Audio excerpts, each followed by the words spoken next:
This is Horum with Horum's Quorum. Today's interview is with Gurbir Grewal, who has to be one of the most interesting people in government. It's hard to imagine someone more down to earth and relatable in the offices that he's held. As a fellow New Jersey Punjabi, I've been thrilled to see his ascent, including his groundbreaking tenure at the New Jersey Attorney General's office and new highs as director of the SEC's Division of Enforcement. In our interview, we took some time to explore the principles and experiences that shaped his path. Here's Gurbir. Last we discussed, I heard an interesting part of your story where I didn't realize you had this liberal arts college dream once upon a time. And so, you spent, I think it was a year at Bates, which is, a really beautiful, small school, private school in Maine. And so my understanding is you went there because you wanted to study poetry. Tell me about, is that right? Poetry? Not poetry. I wanted to be a writer. Writer. So I wanted to write fiction. I just thought it would be great to go to like this small liberal arts college in the woods in New England somewhere and just find myself and express myself and do something super creative. And so I chose Bates College in Lewiston, Maine. But that's not super common among our crowd, right? I mean, that's not like a famous path that people are setting out to do. Not that I know of. I think if there's a surefire way to disappoint your parents as a South Asian kid, it's to say, listen, that doctor thing, I'm not going to pursue a degree in medicine. I'm not going to pursue an undergraduate degree in science. I'm not going to be an engineer. I'm not going to even be a lawyer or computer programmer. I'm going to, go to a small liberal arts college in Maine, which is going to cost an arm and a leg. And I'm going to, pursue a creative writing path and try to write a novel or do something creative, which was not well received. I don't know what your upbringing's been like or what the preferred career choices were in your household. I'm an only child also. So all the eggs were literally in one basket.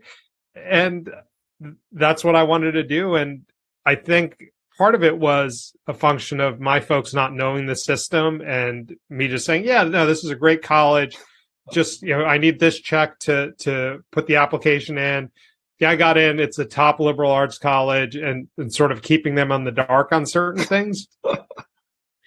Right. Because we didn't have like our parents, at least I didn't, helping edit college essays or helping me prepare for SATs or drilling me on SAT words.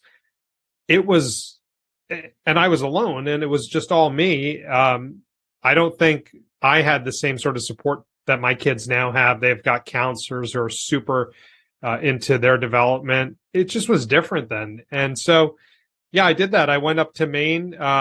It was great. They obviously wanted to address diversity issues. So they brought me up for this like accepted students of color weekend. It was in the spring. I got on a bus from Port Authority and I got on the bus and it was just like a bus full of like, minority kids from New York City area going up to Bates to visit. I'm like, wow, this is pretty cool. It's like, seems like a pretty diverse crowd. Like it's got to be great when we get up there. And it's not a very diverse place, right? You're in the middle of like rural Maine.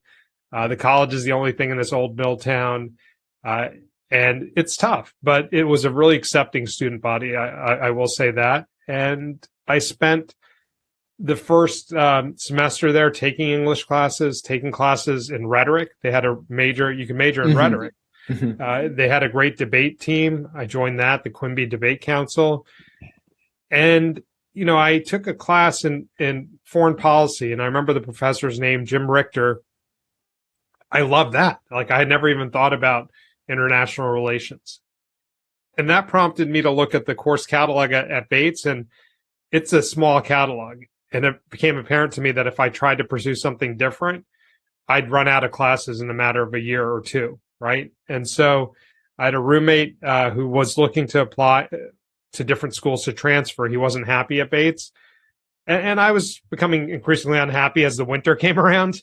The Maine winters are tough. And so I started looking at transfer opportunities, and I took one of his transfer catalogs, and I looked at the Georgetown application, which was for their foreign service school. and I thought it'd be a great opportunity to like go try to be a diplomat and represent represent the United States in far-flung places. And so that's what I did. So, so to answer your question, yes, I had a very stereotypical South Asian background where, yes, I was expected to go to med school, blah, blah, blah. I studied biology in college, went to a good technical college. And then I kind of figured, okay, that's not what I want to do. And so then I kind of had a circuitous path that eventually led me to law school. But so that training that I had, the science training, popped up in different ways throughout my career. I ended up doing patent litigation, which heavily leaned on that science background. But then just, I think in general, like my inclination, which is very heavily influenced by the set of ideas that I acquired there, just a set of principles, methodologies you learn when you study the sciences, I think has affected my decision-making since then. So in what ways do you think, I mean, I know it's not so rare for a lawyer to have, the kind of humanities background that you've had, but what are some of the ways you think some of that early training has echoed throughout your career? What are some of the ideas? You mentioned this one professor and his influence. Like, are there ideas that you can trace to those formative years that have just kind of made a presence in your career? Sure. I think at Bates, I really took it seriously about learning to be a good writer. And they had a writer's workshop, and they had a place, I forgot what it was actually called, where you can go if you're working on papers. You can sit down with professors who are there to help you edit your essays and help you think about, making your writing more clear, whether it's creative writing, whether it's whether it was, something more, for a history class or what have you. And I think that was the first time where I really appreciated the whole editing process, about just sort of continuing to refine your written work product to just make it better, make it crisper, and to make it more economical, really, just to be more economical with your words. That was a takeaway from my experience at Bates. And I think everywhere along the way, I've sort of built on that. I've been known to be a heavy editor, that if I do get into a document or into, a speech or something that I'm working on, I'll really spend time with it, and I'll really sort of, edit things. And then I'll sit down with folks to explain to them why I made certain changes, why I moved things around, because it's hard, having been an associate at a law firm, just to get a document back where it seems like somebody just opened up a red pen and just, bled on the page. And not give you an explanation to take that sort of feedback. And so I think that's one thing. The writing process I picked up early on.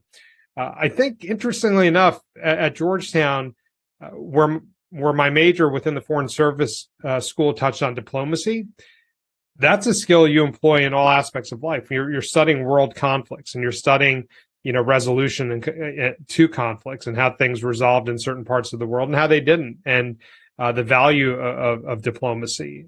And I think in many ways, a lot of what we do as lawyers in litigation is diplomacy. We're trying to find a middle ground where we're addressing our clients' needs, or in my case, meet acquit the what we're trying to do as a regulator, to our responsibilities. And understanding that, there are always two sides to a story. There are mitigating factors on the other side, and to try to find a middle ground. I think that's a through line in all litigation, because not everything ends up going to court, and not everything in court goes to trial. I mean, you have judges pushing arbitrations and mediations and ways to find resolution short of trial. So I think that's something else, as I think about it, probably is something that I've kept with me from the training at the Foreign Service School. So those are two things that I could think of. Yeah, I like that. Is there a decision that you've made you think is traceable to that you turned to some model of some specific conflict and said, okay, in this specific conflict, this was the issue, this was the resolution, or this was the thing that wasn't resolved? Was there something that tangible for you that you can trace? Or like some sort of game theory where I'm sort of mapping things out and figuring out if this happens and this happens, and something more anecdotal, something more practical, I would say, like not this abstract thing, but like, oh, well, this is just like, how the British dealt with this thing and blah, blah, blah. Oh, no. I mean, I don't, not consciously, maybe, unconsciously, but I think when you look at conflict, and that's what I studied. I took a class called Map of the Modern World, where your entire class revolved around like looking at why borders formed in a particular place, and the conflicts and the divisions that fell along those borders, and understanding, sort of the religious fault lines, understanding cultural fault lines, understanding political fault lines, and how they've resulted in the map of the modern world that we have today. And so I think that was, something that I took with me to really sort of understand, why does this happen? Like to try to make sense of what's happened in the Indian subcontinent, right? What's happened in all parts of the world. I had a professor, John Esposito. This was in the early 90s, right? Who taught Islam and politics. Mm-hmm. And we were talking about this, who talked about, the issues that we're dealing with today, but talking about the Muslim Brotherhood in Egypt at the time. And you see the through lines in all the issues that we've seen play out over the last 20 plus years. So it was a great education in that regard as well, understanding everything that was happening in the world and understanding where those fault lines were and what the basis for those fault lines, or what caused those fault lines, in other words. And so I think, I can't point to anything that I've studied where I said, oh, I remember looking at this conflict. So this is there's some parallels here in, trying to navigate a path forward with law enforcement in New Jersey as we're trying to negotiate a policy. But the core principle, right? To understand why people get so dug in to certain positions, and understanding that you need to, show a degree of respect, because while you might not agree with where they're coming from, they are adamant, right? They are adamant, and they are, dug into that position, and you're not going to convince them otherwise. But there's an opportunity through conversation to find a middle ground. And I think oftentimes we overcomplicate policymaking. We complicate, litigation. I mean, we overcomplicate these things, because at the end of the day, it's just about sitting down, being transparent, being open, as I was as AG when we're dealing with difficult issues. This is why I'm doing this, right? This being clear and explaining what you're doing, why you're doing it, being willing to hear from other people. And then not be afraid to move on your policy and say, you know what, that's a good point. That open conversation, I think, is the path forward on so many of these issues, and we tend to, sort of overcomplicate things. Who do you think really models that well? Well, I mean,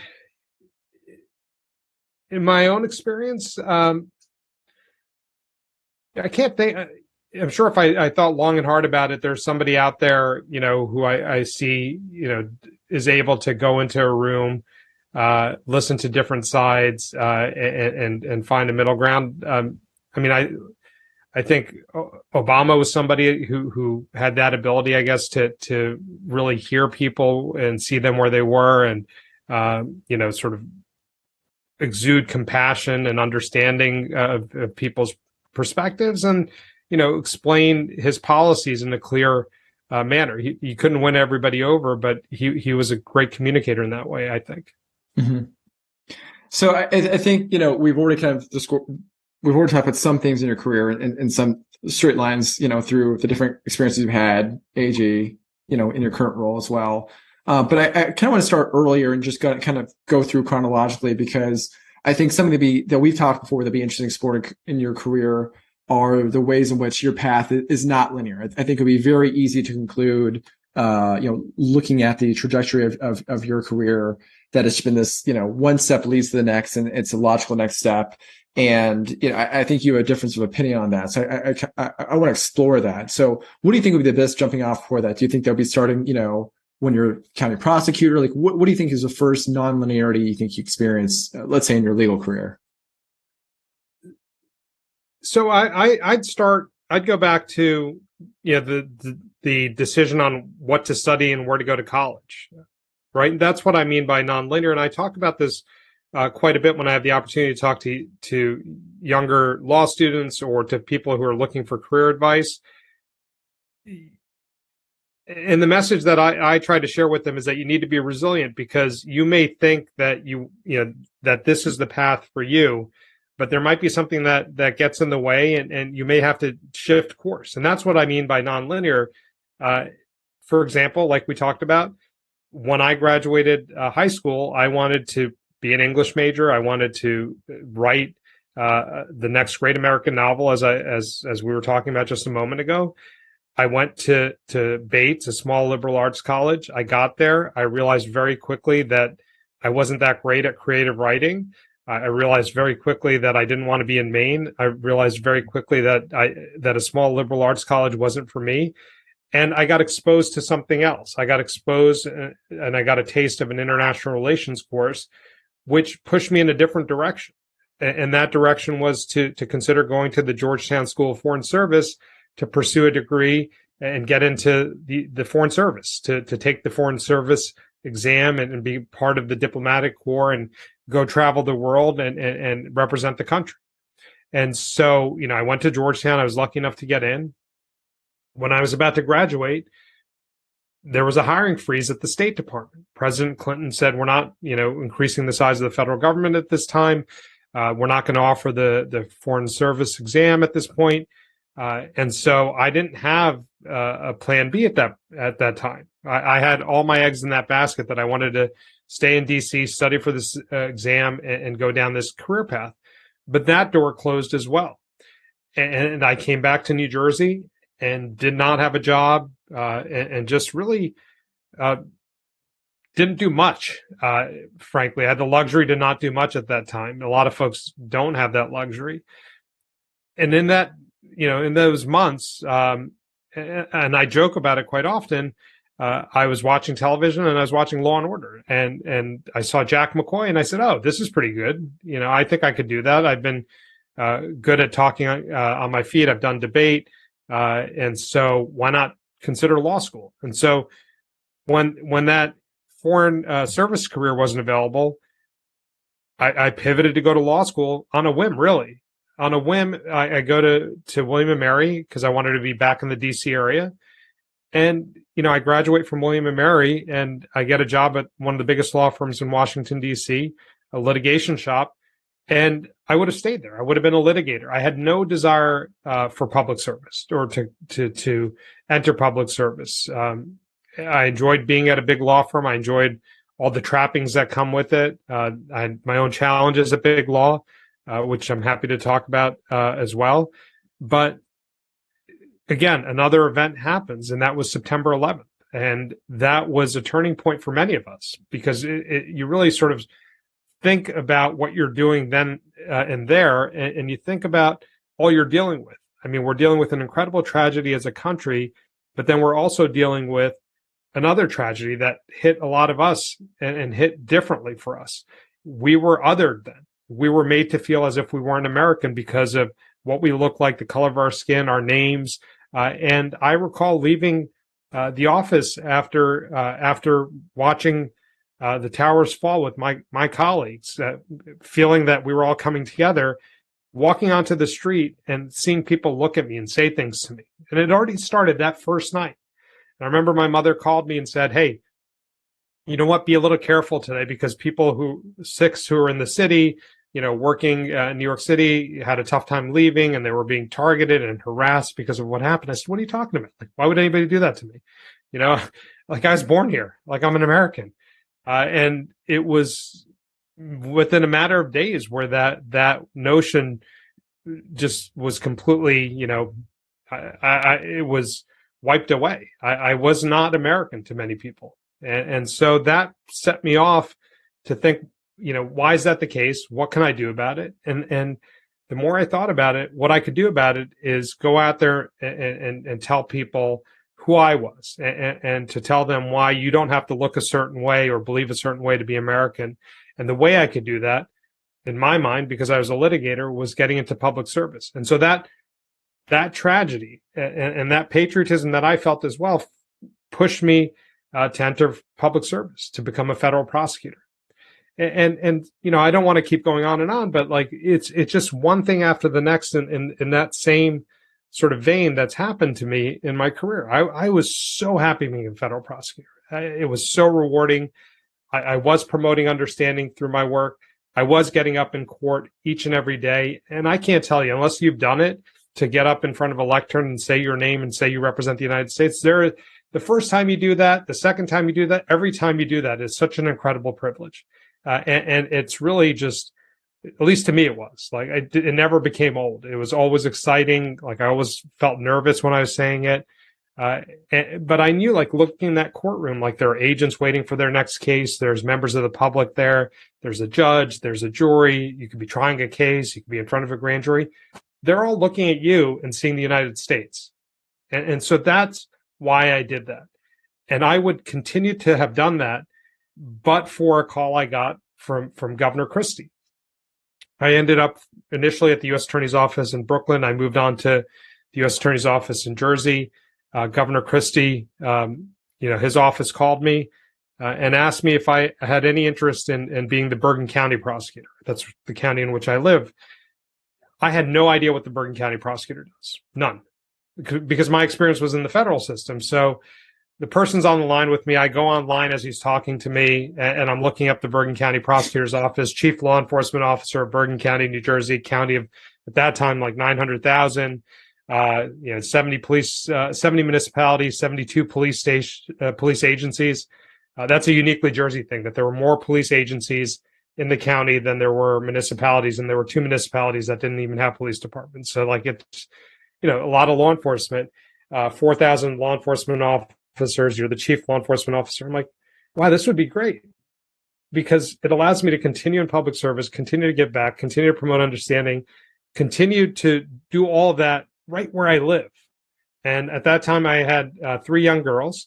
And I said, this would be great. Like, how great would this be for that next generation, that I could go to their schools, that I could, be around them. And people will see, in that space that again, that same thing, that this is part of America, that we are part of America, because these are those frontline jobs that are so uniquely associated with what it is to be American. There's no, it wasn't by happenstance that like all these new immigrant generations gravitated to policing and gravitated to, firefighting in New York City and other parts of the country, whether it's, the Irish, whether it's the Italians, like it was intentional, I think. Mm-hmm. And so I interviewed with Governor Christie. I remember walking in the door to his office and almost like sort of confessing as I walked in that I'm a Democrat. And he looked at me, he goes, Gurbir, don't worry about it. I don't care, about your party. I just want you to go do this job. Given, who you are, your reputation, just call balls and strikes. And that's all I want. And if anyone gives you crap, and he used a different word, no one's going to run up to Bergen County and defend you, more quickly than I do. Because at that point, and the context for that is he had appointed Sahel Mohammed as a Superior Court judge, the first Muslim American Superior Court judge in New Jersey. And I think he must have been campaigning or was somewhere out on the trail. And a woman criticized him for appointing Sahel Mohammed, saying that he would impose Sharia law in Passaic County. And he told her that she was, bat blank crazy, and defended him like passionately. And based on that, he said to me, if anybody ever gave you crap, and he used more colorful language, I'll be there right by your side. And that meant a lot to me. And so, I had the opportunity to go to Bergen County to be the county prosecutor. It was incredible. I'm in the community. I'm in, schools. I'm in church basements. I am there working on issues that I think are important, like building police community relations. This is well before all the events, recent events that we experienced over the last several years. But even then, this was an important theme for me, given other, sort of incidents that happened that really raised tensions between law enforcement and some of the communities that we served in that county. And importantly, I got to go into schools, as I said, and that the reason that was important for me, and I shared this when I spoke at the event that we were both at, is I know how hard it is to be. And again, I don't know your experience, but I know my experience. I know how hard it is to be someone who looks different and who wears a turban or wears a butka or wears their hair or grows their hair as a young sick boy. I remember being tormented. I remember being bullied. I remember being ashamed of what I looked like, trying to like sort of hide into the back of rooms or disappear. And I wanted to go out there because maybe there was a kid who was going through something like that, but wasn't tough enough to get through it, or maybe, it affected them in a certain way. I wanted to be there so they saw somebody who looked like me in those classrooms. And so I went, we did classroom visits every Friday to talk about the opioid epidemic. I went nearly every Friday to as many as I could, not because I was an expert on the subject, but because I wanted to be there for that kid or any other kid who felt bullied or othered or felt, targeted because of they may worship differently or look different than their classmates, and that experience, because after one of those presentations, I did have a mother reach out to me at the Gurdwara, where we worship here in Glen Rock, saying, "Hey, you visited my kid's class. You don't know how much that meant to him. He was on the cusp of wanting to cut his hair and lose his identity, but you being there just sort of steeled him up a little bit and gave him a little bit of confidence." Again, I don't know what happened to that kid. I don't know if he's still maintaining his articles of faith, but I know at least for the time being, I made it a little bit easier for him. And so I continued to do that. And it's the greatest job one of the greatest jobs I've ever had. But then, I got recognized for the work I was doing there, and I got called by Governor Murphy, and that set me on the path to be the Attorney General, which I did for 3.5 years. And I was doing that work, and I got a call from the SEC saying, "Hey, you're doing terrific work in these spaces. We have an opening for our enforcement director. Would you consider coming and talking to us?" And so that's what I mean in a long-winded way about things not being linear. Like I went from one career choice, forced into another one, pursued a career in law, an external event, a massive, incredible tragedy forced me to think about public service and think about what it means to be sick in America at the time, and what it means really to try to do what I can to promote understanding and to make it better for others, because there are so many people who can't articulate who they are and are targeted because they're new immigrants, or they're targeted because they don't have that same ability to explain who they are. And they may feel like they need to hide in the shadows. And so that's what set me on that path. And then doing that work, it got recognized along the way, which prompted other opportunities. And so maybe that's not the right, nonlinear is maybe not the right word, but that's how I describe it.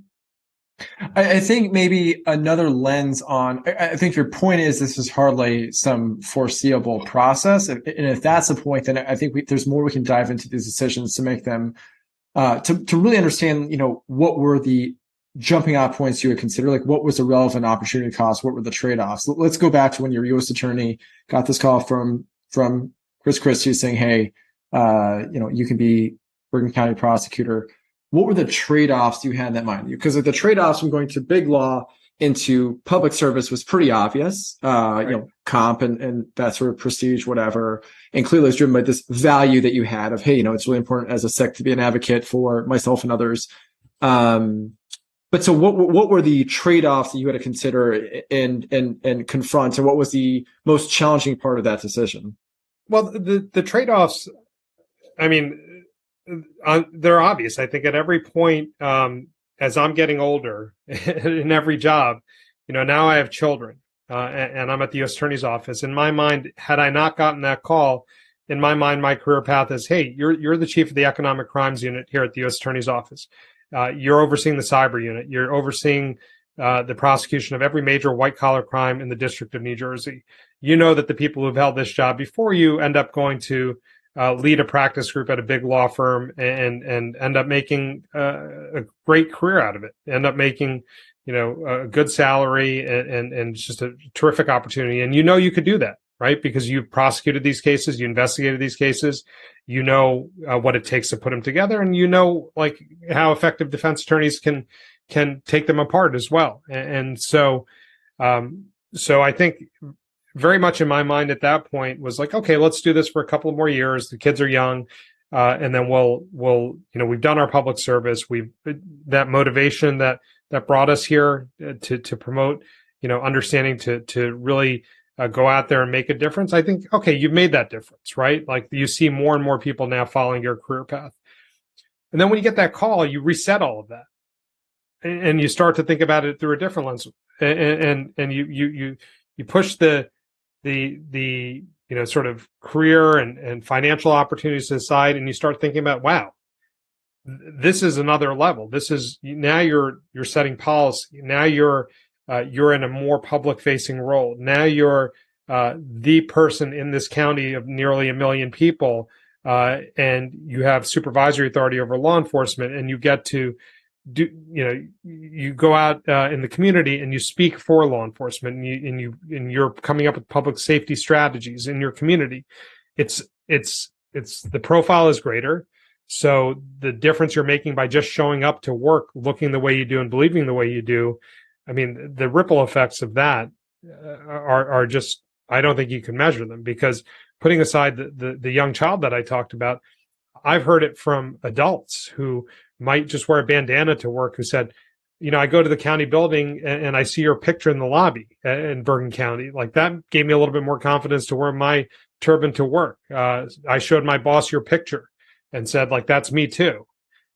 Those sort of things, right? Like that, like what value do you put on that? I don't think you can. And so to me, that opportunity, that the ability to make that sort of difference, the ability to give back in that way and make it better for others, I could live, in my current position and push that law firm salary aside and take that opportunity to make a difference and do it for a little while longer. That's what I told my wife.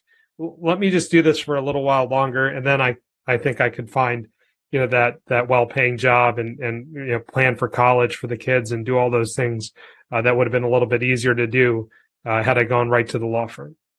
But so you were saying, at the time of making the decision, you were, in the U.S. Attorney's Office, and you said you had no idea what the Bergen County prosecutor did. So how did you size up the opportunity the things you talked about, it seems like you could only really discover by doing the job.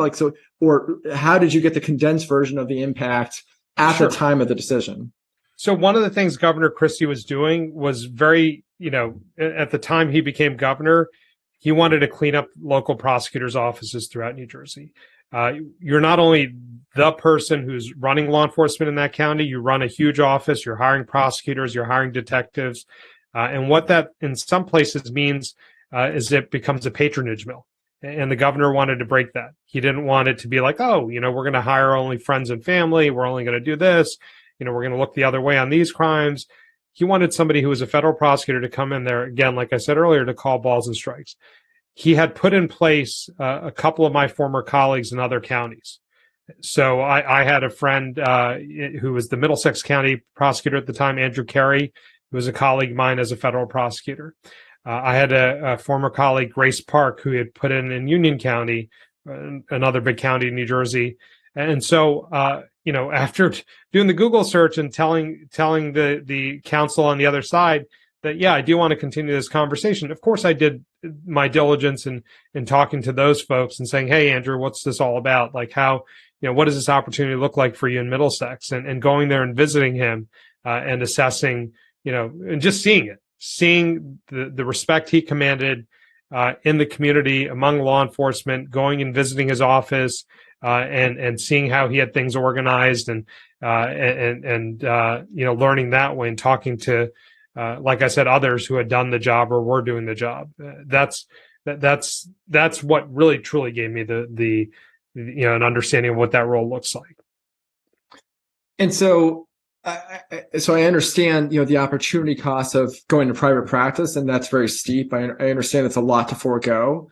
But in terms of moving from U.S. Attorney's Office to Bergen County prosecutor to AG to head enforcement at the SEC, in any of those moves, was there any downside that you faced? Yeah, I think one of the things I didn't realize is when you go from being the chief of the economic crimes unit at the U.S. Attorney's Office, sure, you'll do high profile cases, but you're not in the public limelight. You're sort of you're there, you're doing your work in court, you're not making statements to the press, you're not giving press conferences. When you become the county prosecutor, you're the voice of law enforcement. You're giving press conferences, usually when something bad happens, or you're giving press conferences when you're announcing, an arrest, or when you're issuing a new policy. You're also more high profile when you're making decisions. When you're making decisions to, in my case, I had a police chief in one of my towns when I was a county prosecutor who had sent an email to his cops in his town that seemed to encourage them to engage in racially influenced policing. One of the authorities that I had was to take over that. I had the ability to take over that police department, remove him from his position, relieve him of his duties, and put in my own officer in charge from my office and investigate what was going on there. I did that. He was a very popular police chief. That subjected me to all manner of scrutiny and criticism in the papers. So those are things I didn't anticipate. Those are costs or whatever you want to characterize them as, that I didn't fully appreciate would be associated with being in the limelight. And so I learned very quickly that I needed to have super thick skin, because no one's going to take the time to understand every issue. People have very strong beliefs, and people are going to come after you, and they're going to come after your family. They're going to, somebody's going to say something to your children in school, like, "Oh, your dad did this yesterday," or "Your dad was in the paper for this today." That's tough.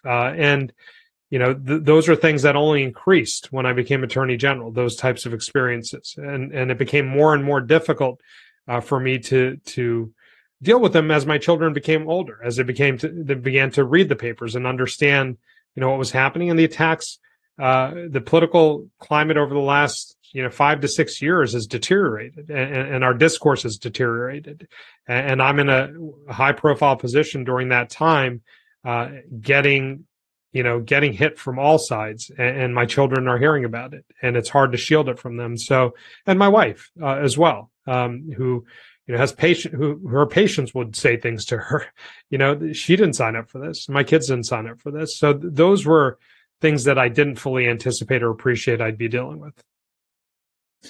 And in making these transitions, I'm really curious about the connections between these, because, it was interesting to talk about, hey, how did your training in rhetoric, impact you later on? How did, your diplomacy experience impact later on? So, I think there's some interesting mixing and matching to do. What are the ways in which, your experience as Bergen County prosecutor, do you think has uniquely influenced your role now as head of enforcement for the SEC? I don't think it's directly influenced how I'm, my enforcement priorities, but I think what I learned when I became the Bergen County prosecutor, where I come into an organization of 350 plus people with a $36 million budget, where I have, I think at the time, 110 detectives, 60 or 70 prosecutors, and then the rest are support staff, and then, supervisory authority over law enforcement across the county. I learned a lot about how to run an organization, about how to make sure that we are, hiring and retaining the best people, which I learned very early on is important. You're only as good as the people around you. You're only as good as the prosecutors you hire and train. So that was something that I really placed an emphasis on, particularly on the law enforcement side, because these folks are out there. They have police powers. How do you make sure, through the interview process, through the background check process, you're hiring people who are going to do that role or do that job the right way? So, learning to build teams at that local level, learning to motivate folks. That's a skill that I picked up, I think, really on the fly, on how to manage and motivate folks, how to empower folks to make sure that they had the tools to do their jobs, and how to hold people accountable when they fell short. I think those are all things that I picked up at that county level.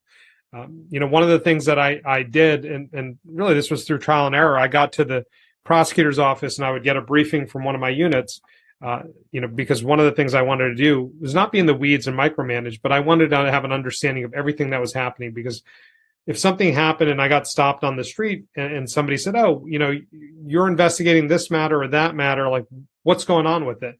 I didn't want to know. There's no way I would know everything about it, but I wanted to know generally what was going on, what was on our docket. So I would sit down periodically on a regular schedule with all my units. I'd have the command staff for that unit there. I'd have the chief on the prosecution side there, and I would go through like case reviews, and I would, when we had to make decisions on tough cases, I would go around the room and make sure I was being collaborative and letting people, share their views, because sometimes you're going to say, no, we can't move forward. Or sometimes you're going to say, we're going to move in a different direction. That works if you hear people out, if you listen to them, and you tell them why you're doing something in a certain way, and you're clear about it, you're intentional. But when you have cops in a room, if you ask the chief first, what he thinks, then everybody else is going to parrot what the chief said. So it's a small experience, but like now, like when I have a room full of folks, I go to the most junior people first on a team and ask them. I'm like, you're closest to this case. Tell me what you think.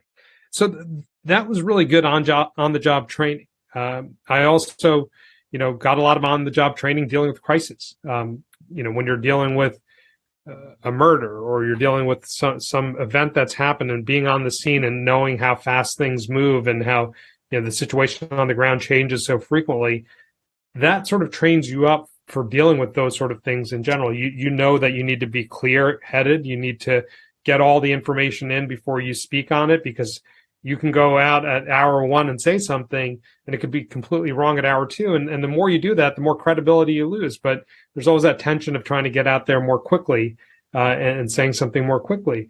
And so building on that, at the AG's office, where now I'm responsible for 8,000 people across, 15 or 16 divisions at the time. I couldn't do that, with everybody. I couldn't have that manner of, that level of interaction with everybody. So I learned about process and building out good structure and having a good system in place where, I have a number of direct reports that I hear from, every day as to what's going on. And they're the ones who are managing down and then reporting up in the right way, and learning how to build out that structure, learning also to create priorities, because, if everything's a priority, then nothing's a priority. And that's something I learned very quickly. So when I got into that role, every speech I gave, every opportunity I had to share with folks what my values were, what my priorities were, I would always talk about, four things. These are the four things that we're prioritizing at the AG's office. And they didn't change over the 4 years that I was there. And so I think, the goal of that was, if people, looked anywhere or asked somebody, what's the AG focused on? It was really built out around, our priority areas, whether it's reducing gun violence, addressing the opioid epidemic, addressing issues of police community relations, and building out our capacity to engage in affirmative civil litigation, which was the work that we did against the Trump administration, and using, our power in court to stand up for our residents. So that's something that I picked up in that role, that I really needed to be intentional in my communications. And all that's come together in this role in the same way. I mean, a lot of what we do here is blocking and tackling, and it's reactive. A crime's happened, or, a fraud's happened, and we're going in there to investigate it.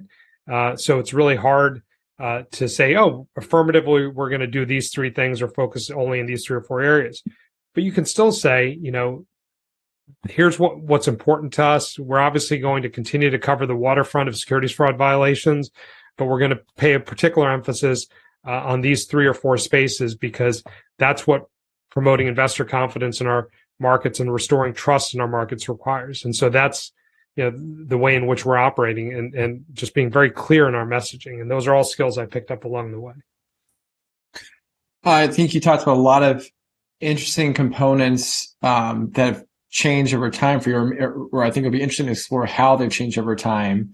So one of the things you mentioned was your management style, how you motivate, how you give feedback.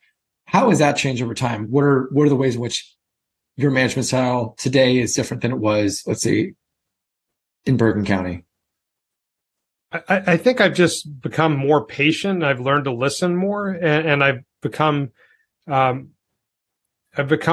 just more intentional in my communications with folks who work with me, letting them know what my expectations are more clearly, letting folks know in the right way when they've fallen short in meeting those expectations. The challenge in government and leadership in government in particular is that, we have very few carrots and we have very few sticks. You don't have the ability to move on folks as you would in private practice. There are a lot of civil service protections. There are a lot of employment protections at the federal level, and you don't have the ability to give the types of bonuses and money to incentivize work as you would in the private sector. So, the one thing you can do is tell folks, in clear terms that, how you appreciate their work, message out constantly about, our successes, celebrate, the great work that's being done. And the other way you deal with folks is to really be plain about your expectations, try to find the right fit for folks. If they're not hitting it out of the park in this role, trying to find a role in which they can hit it out of the park, and to work with them to find that where they can succeed. I mean, that's something you have to learn in government. I learned that all along the way, where you just you've got to really just be patient, and it's frustrating at times. But so I think overall, I've learned to become more intentional and patient over the years. And so, tell me some more about you also mentioned learning to deal with the media, and learning about there's considerations you have to make for when and what you'll present, what information. Yeah. And so, how have you become more sophisticated with leveraging media and understanding how government should use media? Yeah, I mean, I think I'll talk about my current experience. There's this perception, and it's borne out in study after study, that we're not holding bad actors accountable, that large corporate actors are getting away with violating the securities laws or violating laws writ large and not being held accountable, and that's created a great deal of distrust, and folks have begin to think that there are two sets of rules, one for the big and powerful and one for everybody else.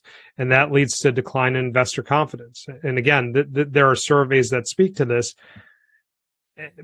The problem is we're not communicating out effectively when we are holding folks accountable. We're not leveraging the communication channels that people use to gather their news from. Right? We have just now begun to leverage social media as a means of communicating our enforcement actions, and when we're beginning to do it more effectively. But for us to issue a press release that we've, fined so and so corporate wrongdoer X millions of dollars, and they have agreed to these, these remedies that we've imposed in a particular case, or that we're litigating against a big corporate actor or holding this particular CFO or CEO accountable in a litigation release, which only law firms are going to read, that's not getting our message out there. So I think in this particular role, our chairman, our Office of Public Affairs has been more effective in leveraging those communication channels that get the message out there that we are the cop on the beat, that we are, making sure that people play within the chalk lines, that they're not flouting our rules and they're not getting away with things. So I think that's one real example in this particular role. In the prior role, we just dealt with so much. As AG, you're dealing with law enforcement issues, you're dealing with civil issues, you're representing the state in civil matters. I ran a division on civil rights. I'm dealing with, of all things, gaming. I had control and supervisory authority over the casinos. I'm dealing with the Racing Commission, the horse tracks. I'm dealing with the Alcoholic Beverage Commission, the ABC. And so, there were so many different divisions, all of which were doing great work, but the messaging wasn't getting out there. So we started very early on in 2018 trying to use social media, trying to be more thoughtful on how we were getting our message out. And the other thing we did was when we were giving a press conference, you learn how to communicate in sound bites, which is a different way of talking, because I don't think people who are covering a press conference, want to hear chapter and verse of everything that happened. They just want that 15-second clip that they could put on the evening news. And so that was different, right? So you're starting to now have folks write for you in a way that that soundbite is there. You pause at the right point. That was something new to me. So early on, as a county prosecutor, I would go out there and say, "Hey, folks, we're here investigating a homicide at 224 Main Street in Anytown, Bergen County. Right now, this is what we have. We have a victim, age so and so." Like, I would do everything. And I very quickly realized at the AG's office, I don't want to be the person giving the details. I just need to be the person giving the big picture, thematic sort of presentation, saying, listen, the detectives are going to come here and brief you on what exactly transpired. I'm here to assure you that there's no ongoing threat to public safety here in the county right now, that the suspect's been apprehended. There are no additional victims. It's a tragedy, but we're here to support this particular community. End of story, hand it off to the next person. And that's hard when you're a public person, that you want to be the person at the mic the entire time, but you're just there to give the big picture story. And that's something I had to learn, over the course of 3.5 years. If you look at my press conferences, probably at the beginning of my tenure as AG, they're probably longer, and my remarks were longer, but I would, at the end was really just sort of giving the big picture, letting other people fill in the details, and then answer the specific questions that reporters may have.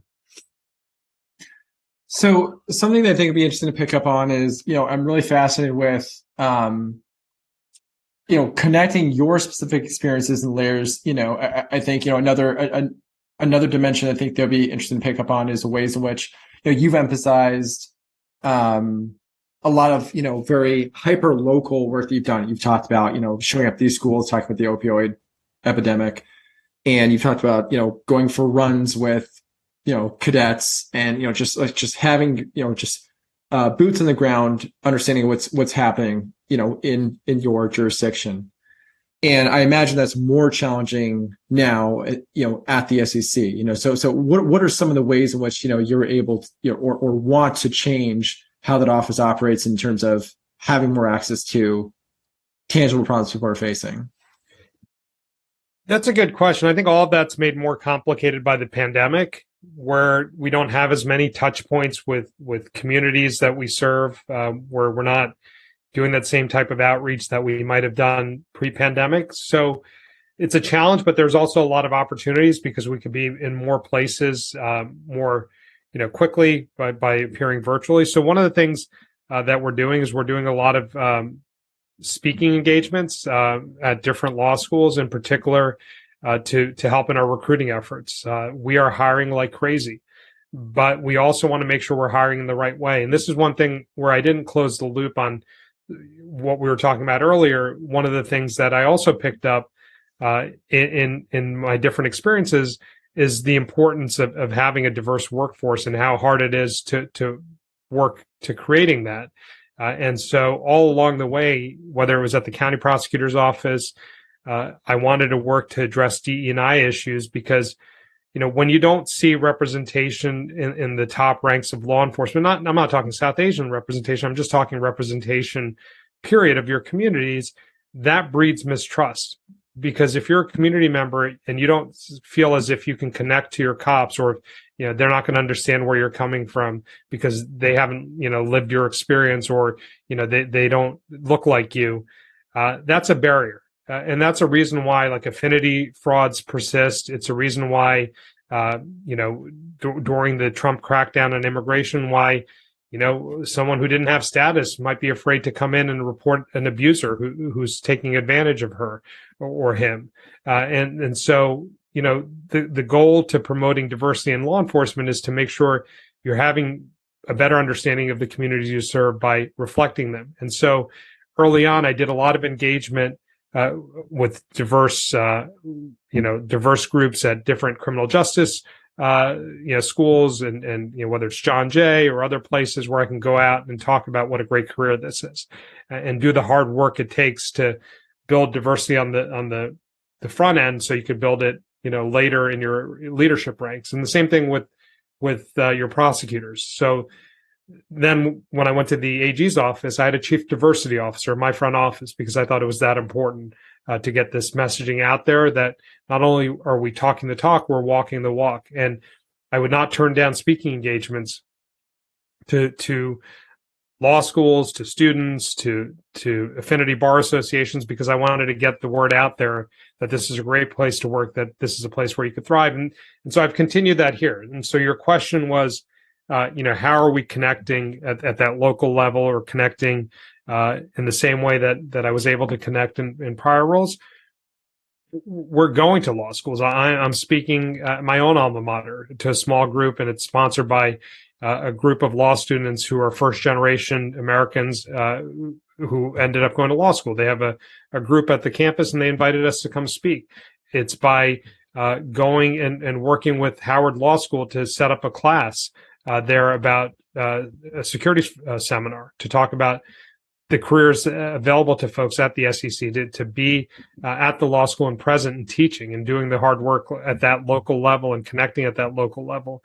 It's by doing events like we did in San Francisco where we met, by going to a bar association event, even for a night or day and a half, and speaking and meeting folks and making yourself available.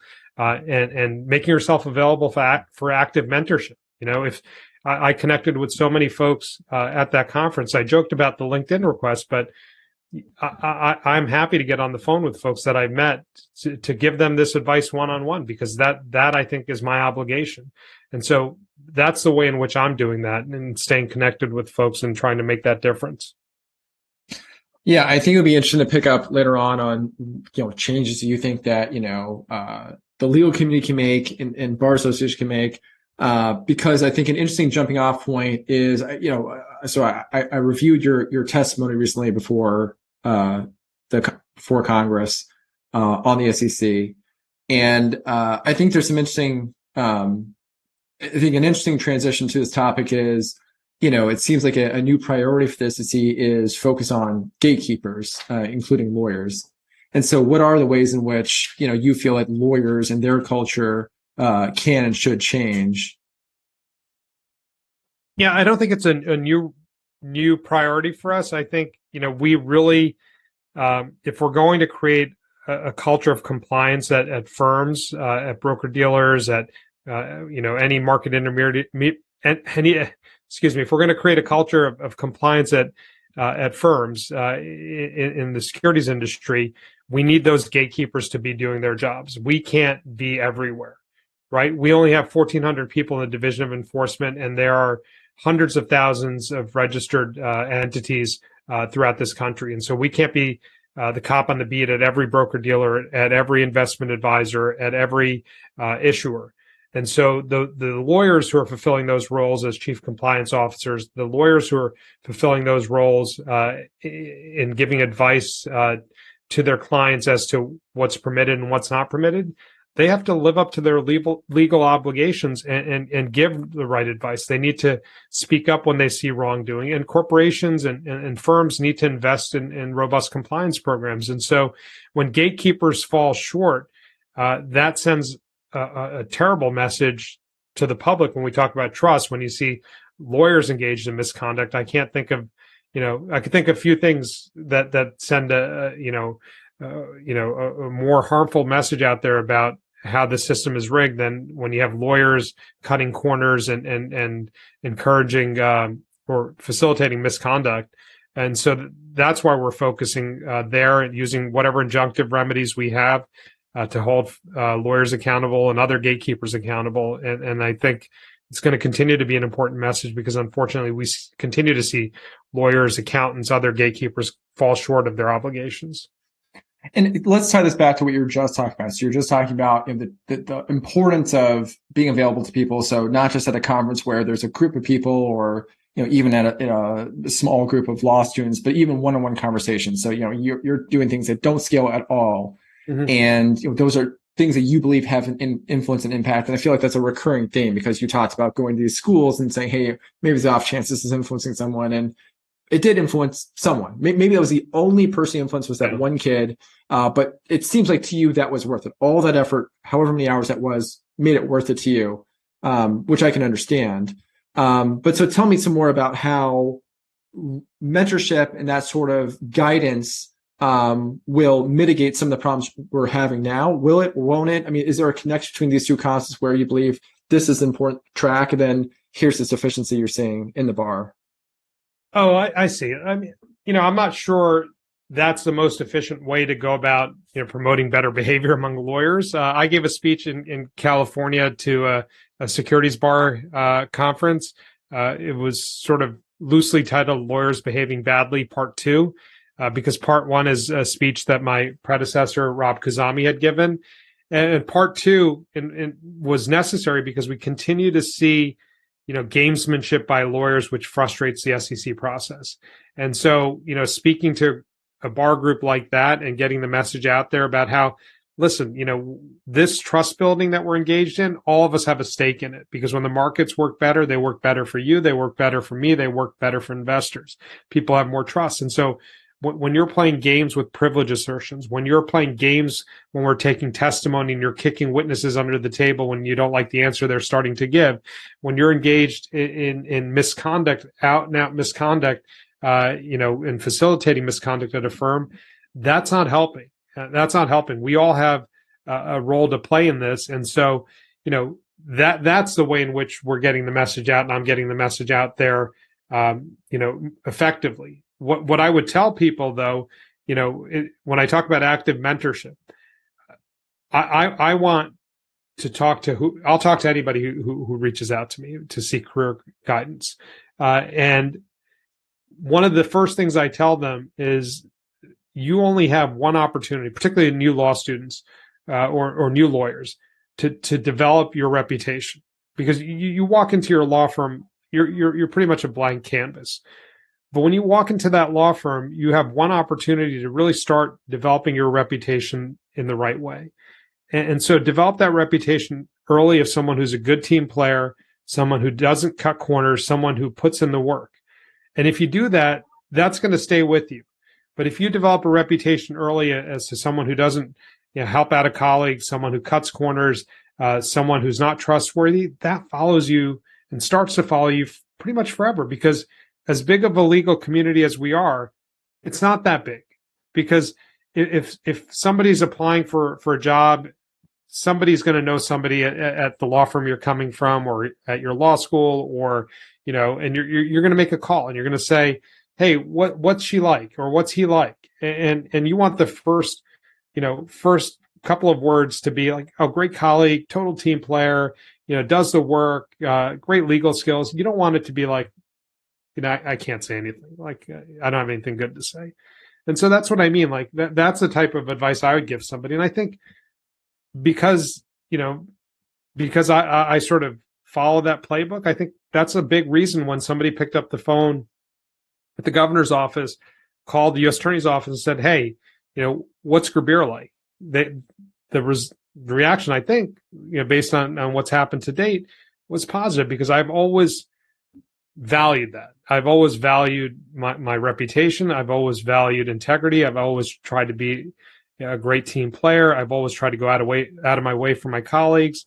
I've tried to take pride in my work. And so I think that's, if you hew to those sort of principles, which are basic, but you don't know how quickly they get lost by a lot of people who get, pulled in 100 different directions and cut corners.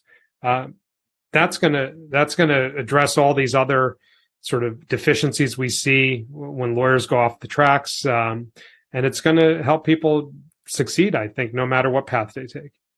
But let me challenge you on that because is it really the difference between whether someone got sat down and got that speech of, hey, your reputation is the most important thing, and don't work with someone to cut corners? I mean, is that enough? Because isn't any number of the it can't be the case that the only people who are doing the kind of work that you're talking about, who are being aggressive with their privilege assertions, who are, shaping witness testimony. It can't be the case that those are all the people who cut corners as such. I mean, any number of these people are probably great team players. That's how they got in the position where they are today.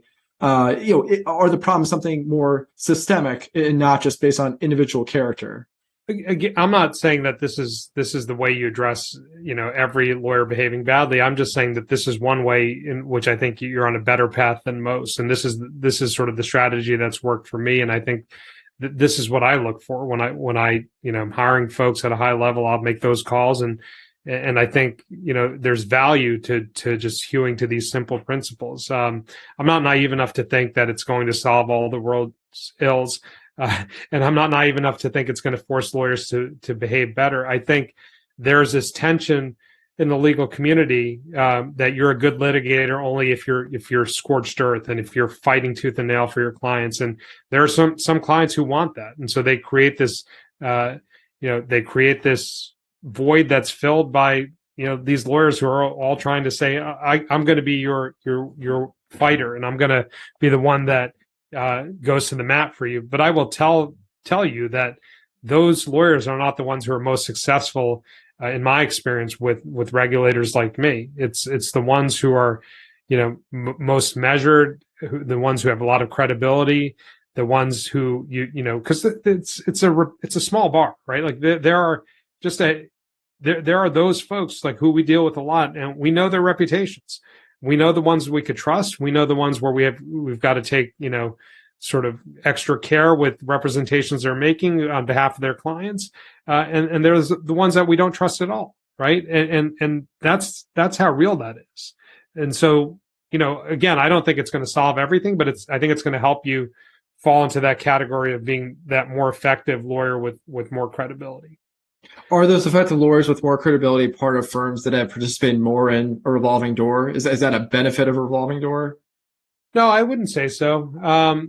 No, I don't think that's. I mean, I don't know. I haven't really sort of studied the benefits of the revolving door, other than knowing what our processes are, knowing how to most effectively navigate the SEC process. There's certainly a benefit from folks if you come from the SEC, go to private practice because you understand this place. I will tell you, I worked with the SEC for probably a decade and a half as a federal prosecutor, or 12 years as a federal prosecutor, and I only knew a narrow piece of the SEC. I knew the anti-fraud violations, I knew the enforcement division, and when I got here, it is such a broad remit. The policy divisions do such incredible work, the rulemaking divisions, and so you don't know how the SEC process works until you've worked here. So there's an advantage to folks who leave here in how to navigate the SEC, and I think they'll probably tell you that you're more effective if you really guard your credibility, and because a lot of times that's all you have when you're having a tough negotiation. Let me, along the way, like I've heard great speeches, I've heard heard from a lot of leaders. One that sticks with me, which speaks to this point, is Jim Comey, when he was a deputy attorney general, came to the U.S. Attorney's Office in Brooklyn. I was probably a year or two there as a federal prosecutor, and he came there because morale was at an all-time low in the Justice Department. There were all types of scandals taking place, and the U.S. attorney firings, I think, were happening or had happened. And he came there and he said, "Hey, to all of us assembled." And I remember it vividly. We were assembled in the ceremonial courtroom. This is probably like 2007. And he comes in and he says, "Listen, each of you were given an incredible gift when you became a federal prosecutor, when you took that oath. And you might not realize that you received that gift.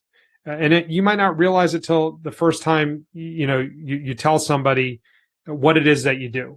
And it might be at a party and you say, I'm a federal prosecutor. And you might not notice, but those people will begin to listen to your words a little bit more carefully.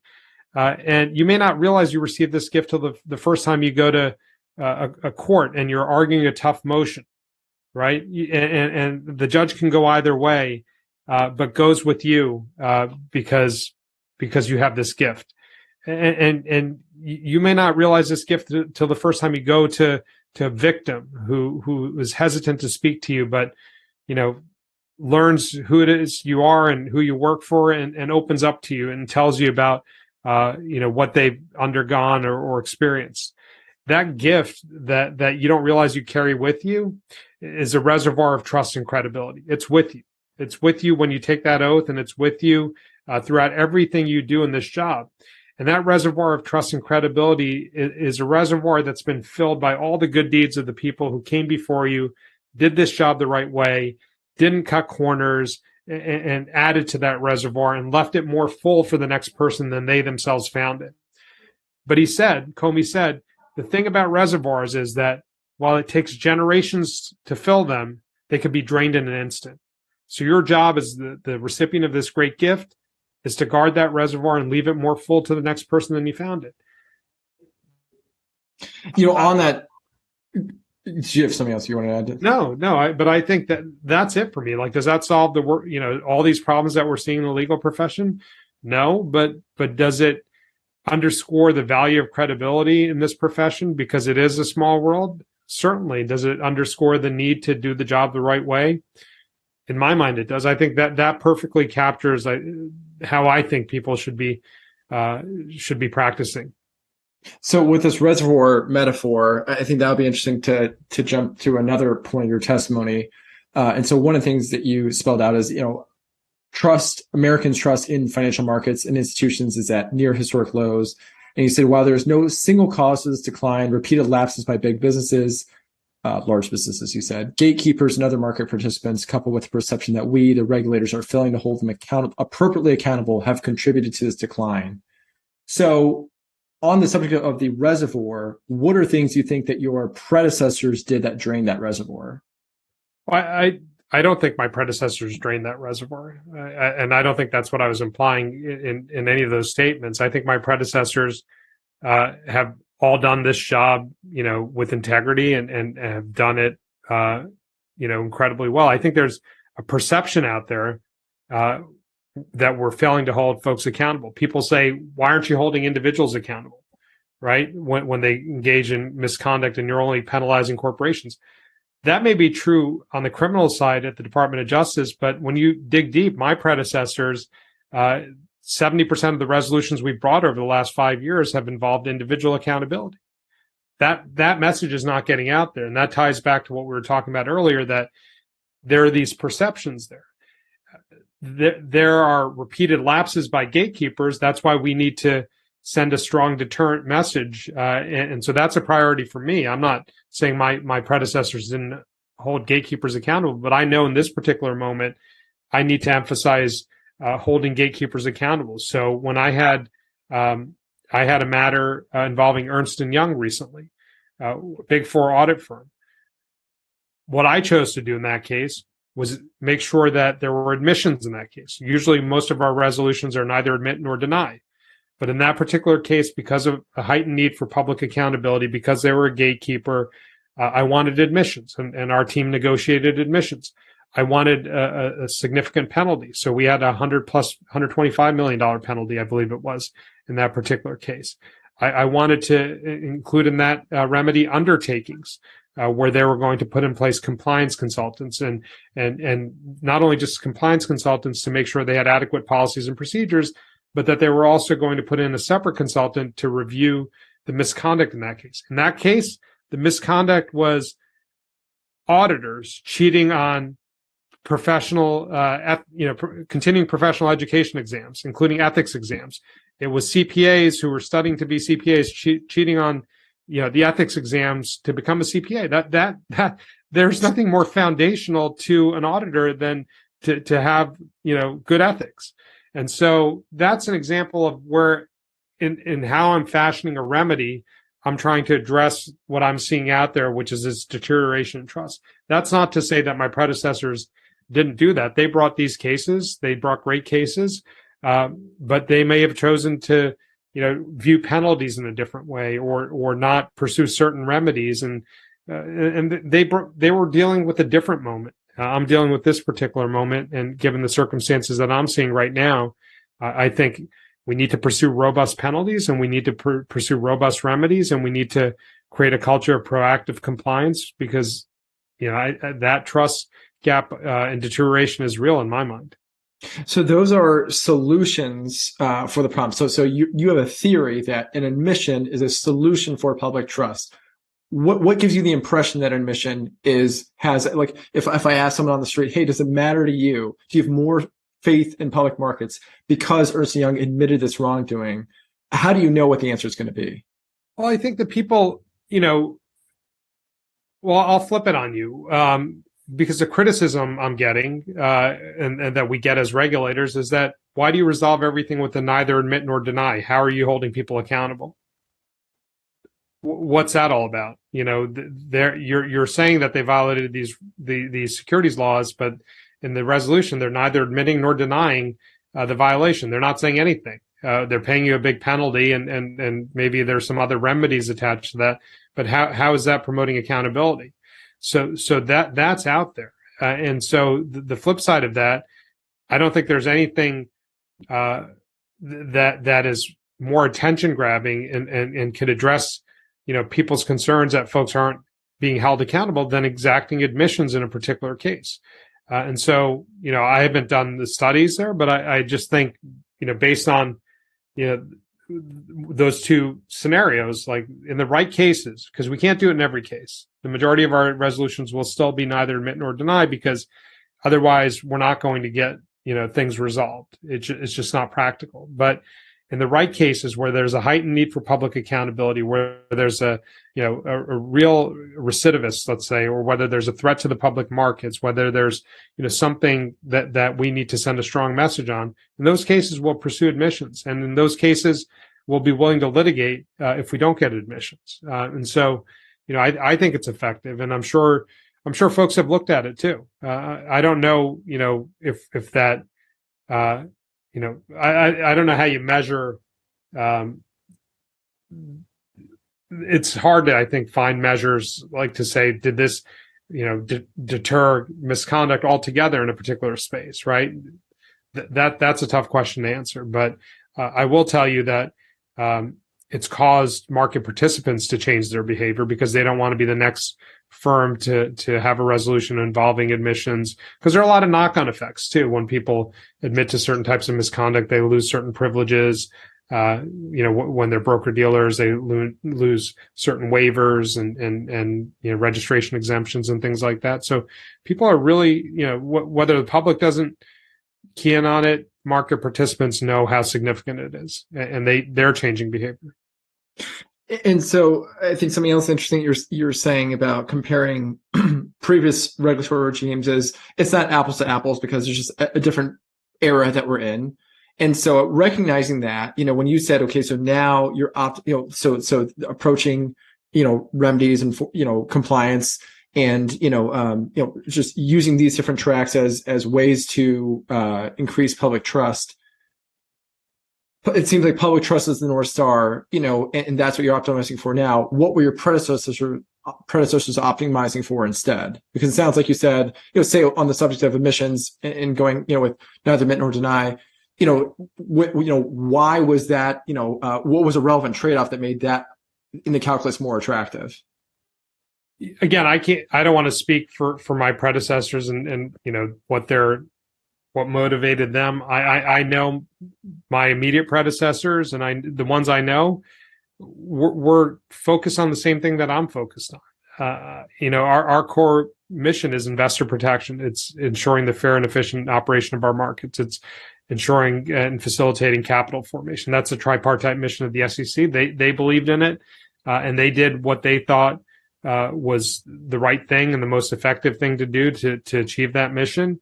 I think to achieve investor protection, we also have to focus on restoring public trust and confidence in our markets. And that's something that I've keyed in on. And I think it's born out of my prior experiences, because as AG, I did have the opportunity to speak to folks around the state and to speak in town halls across the country. And the feedback I got, and I think it's still true, is that whole, pockets of this country have lost confidence in their government. We know that. We've seen that play out in our electoral politics. And at the same time, they've lost confidence in our financial institutions because they don't think that the markets work for them. And because of that, they're, is it any wonder that why, the crypto crash has hurt more minority groups than other groups? There's studies to that effect because these are folks who've, in some cases felt like the markets didn't work for them and saw crypto as something different and invested heavily in certain crypto products, which, the bottom fell out of. And so that's something, we need to be mindful of, because if there's confidence in our markets, we're better able to protect investors. So the three-part mission: protecting investors, maintaining fair, orderly, and efficient markets, and facilitating capital formation. What are ways in which those can be trade-offs or in tension with each other? In tension with each other? I don't think they're trade-offs. I mean, I think, we have other divisions that are focused on, making sure that market structure issues are addressed, and, corporation finance is addressing, our registration regime, that it's operating, effectively. Investment management is making sure that, investment advisors and private funds and other, others that are operating in that particular space are regulated. So all of that, a well-regulated market, a robust disclosure regime, allows for investor protection. It allows for the fair and efficient operation of our markets, and allows when all that is working for capital formation. When you don't have trust, right? Just to bring it back to the trust point, are you really going to part with your retirement and invest in the market? Right? If you don't really think that the market works for you, are you really going to invest in a retirement account? If you're not, then that affects everybody down the line. It affects capital formation. It affects the fair and efficient operation of markets. If folks are not putting their money in the markets, and that's bad for all of us. And so I think all of this works in harmony. So we one of the I'm mindful that we're our time is running short here, so I want to just get in a few more questions to explore your worldview, because I think it sounds like you are looking to leave your mark on this organization, and so I want to explore some of the things that you're going to do, because our previous conversation touched on some of the legacies that you wanted to leave behind. So I guess, do you have a thesis at this point? What is the mark that you want to leave on this institution? Yes, you asked me that previously, and so again, I don't want to be. I'm not trying to be difficult here at all. I don't think in those terms. I really don't. And I didn't come into this job thinking I'm going to leave a particular mark. I didn't get into the AG job thinking I was going to leave a particular mark. I didn't get into the county prosecutor job thinking I would leave a particular mark. I didn't become a federal prosecutor to leave a particular mark. I talked to you about my motivations for entering public service, and I don't think my career strategies lend themselves well to this lens of opportunity costs and trade-offs and things like that. I've just tried to do the right thing, and I think, if I could continue to make that impact that I wanted to make as a federal prosecutor, as a county prosecutor, I made that decision. I know, there were consequences to my family as a result of it. When I had the opportunity to become AG, I could do those same things that I was trying to do, first as a federal prosecutor, then as a county prosecutor, as an AG, and along the way, the mark I wanted to leave was just to make sure that I did it the best I could, right? That I was just doing the work, that I was making it better for the residents of my county as a county prosecutor, that I was making it better for the residents of my state, that I was pushing back on things that I thought were unjust, that I was addressing things that were important to me, issues that were important to me. One of the things we haven't talked about is the rise in bias offenses and crimes that we saw, over the last number of years in New Jersey. I know how that type of intimidation affects whole communities, right? We lived it. I don't know how old you are, but in Jersey, when we had the dot busters, you had people in Hudson County who were afraid to go to their mothers, and they were afraid to leave their homes because you had a whole group of folks terrorizing the Asian American community, the Indian American community in Jersey City. So when things started to percolate again, and more recently, the rise in anti-Asian hate, I was in a position to do something about it because I knew how deep those wounds cut. And so like that's why I do this job. It's not like intentional in the way that, I want to leave this mark here or leave that mark there. I think that the way in which I leave a mark is just to say, I came in here, I focused on these things that were important to me, and I empowered the people who worked here. I had their backs and I supported their work, and we protected investors as best we could, and we tried to restore confidence in our markets. I firmly believe that that's the case. Like, I don't need to look at studies. I just think whether it's real, whether it's borne out in like granular scientific data, there's this perception out there. And so we need to continue doing our work, and we need to do it in a way that gives folks, that people know that we are placing an emphasis on accountability. And we're not letting people price in penalties as the cost of doing business, that we're taking bad actors and, repeat violators out of the profession, that we're being super, super thoughtful in the way we're crafting remedies, whether it requires admissions in a particular case or maybe not in that particular case. Like that, like I'm just too focused on the now to think about legacy, right? So, and people are going to say what they want to say. Some people love the stuff I did in Jersey. Other people hate it. I didn't do it because a particular group loved it, and I didn't do it to antagonize a different group. I did it because I thought it was the right thing in that particular moment. And I made a lot of hard choices then. But I really, when I was AG, I thought now I'm talking about policing issues. We were in a particular moment where I thought we were going to finally fix a lot of these structural issues, and that moment's gone. And unfortunately, the momentum's not there anymore to make bold choices. And I'm happy about the legacy we left and the policies we put in place. I'm disappointed that more hasn't been done since, but like I wasn't doing that because of concern over legacy. I was doing that because in the wake of the killing of George Floyd, in the wake of the Black Lives Matter protests, I wanted New Jersey to be a model of how we could get it right, how we could actually, promote transparency and professionalism and accountability in law enforcement and bring communities together. And that's why Jersey didn't have that same experience other parts of the country did, where we had hundreds of protests, but we didn't have the same types of violence that we saw in other parts of the country, because we were doing that hard work, not because we wanted to leave that legacy, but because we thought that was the right thing to do in that particular moment. And so, that's why we did it.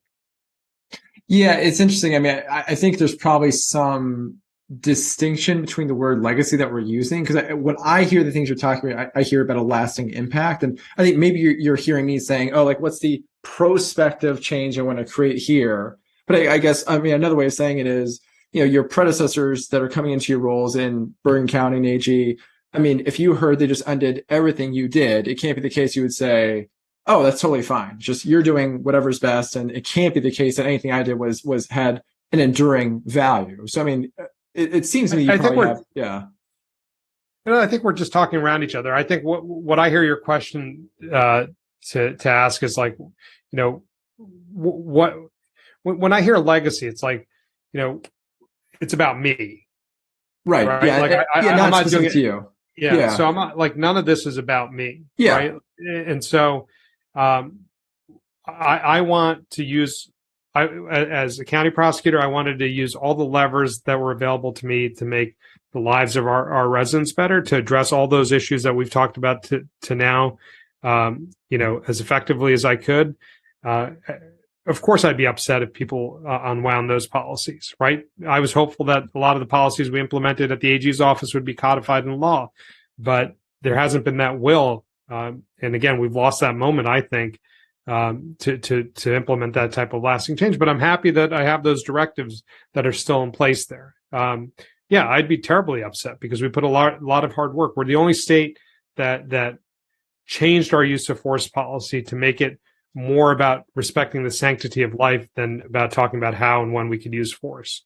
It was a real sea change, and cops bought into it, and we retrained cops, and we retrained 37,000 cops right before I left. The last thing I did was attend those trainings, my last week as AG, because it was just, that was like sort of, that's the legacy I wanted, I guess, if I'm going to borrow your word. I wanted to like change the way we did things for the better. And the same thing here, right? There's so much we could do more effectively. We could make the lives of our staff better. We could give them more tools. We could push back, more authority to them so they could work more efficiently. We could message out more effectively that we're holding people accountable. But I don't view that as anything that I'm doing for me, but more doing all I can in this time that I have here to address those issues that I care about. Yeah, I think we're talking about the same thing now. Okay. So you and I talked about a shared enjoyment of a really great writer on financial markets, Matt Levine. And you when I mentioned Matt Levine, you said, "Oh, Elon," which was just like the catchphrase that told me, okay, you're the deep cuts.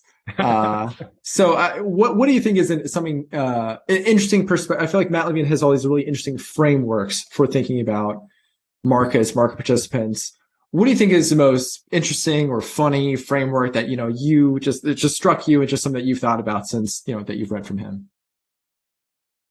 I don't know if I don't know if I know another reporter in this space that's able to just sort of break down complex financial instruments, to break down crypto and crypto lending, and break down all these what are really in some cases difficult issues to understand in a way that anyone can understand it. And that's such a skill, and how prolific he is and how quick he is. We could issue news on day, this morning, and by his afternoon when the newsletter hits, he'll already have an analysis and have relatable real world examples and, related to his own experiences. He's a really talented lawyer and a really talented reporter. I think, in my mind, no one's able to sort of dive deep into what we're doing and explain it in such a clear way and get it right most of the time, than Matt Levine. I can't I'm not going to talk about a specific storyline or a specific article that resonates, because he's largely writing about what we're doing. Yeah, I mean, there's all this interesting. There's say the boredom markets hypothesis. There's the Elon markets hypothesis. I mean, have any of those influenced your worldview or resonate with you in any way? I'll just say that I read a lot, and I'm not going to sort of highlight a specific theme that's resonated or informed my enforcement philosophy. Okay, very good. Thought I had you there. But yeah, okay. Well, this is really great, Gurbir. I'm glad we took the time to talk, and this is an interesting tour of your worldview and your experience. And yeah, I really appreciate taking the time to sit down here. Listen, my pleasure. And it's I don't know. Maybe when I sit down and look back at it, there's probably more structure to what I've done, or something that I haven't thought about. But I really do mean it. That I was literally sitting in Disney World when I got the call for the AG opportunity. I was on vacation with my family, and I was at the Little Mermaid with my then 4-year-old, where somebody called me and asked me about my interest in the AG position. I started the interview process. I was at the AG's office. It was on May 20th of last year. It's my anniversary. I get a text from somebody who wants to talk about this current opportunity. I wasn't soliciting it. Plenty of people have tried to audition for these roles. I think it's the best job for white collar government lawyers. It's the best position. It's a nationwide reach. You have such ability to do good here in a very complicated and challenging space, and really set priorities. Again, I wasn't looking for it. I got that email out of the blue. And you and I have talked about this before. And maybe this is something that's worked for me, but I do think there's something to be said about just doing the work, about just putting your head down and doing the work. Because I think people notice. People notice at the law firm. People notice at the U.S. Attorney's Office. People notice in government. People notice, wherever you are. The work speaks more than you could speak by trying to sort of hustle for a role and angle for an opportunity. Not that there's anything wrong with that, but I just think sometimes that becomes more, it's obvious to me that people, excuse me, it becomes obvious to me that people, around me in these different roles who are just looking to get a leg up and cut a corner, to use that expression I used earlier. But it's different because I also notice the people who do the work and do the work for the right reasons. And I think that means more to me than a lot of things when I'm sort of assessing talent. Fair enough. Great final words. All right, man. Now I've got to go buy a lap.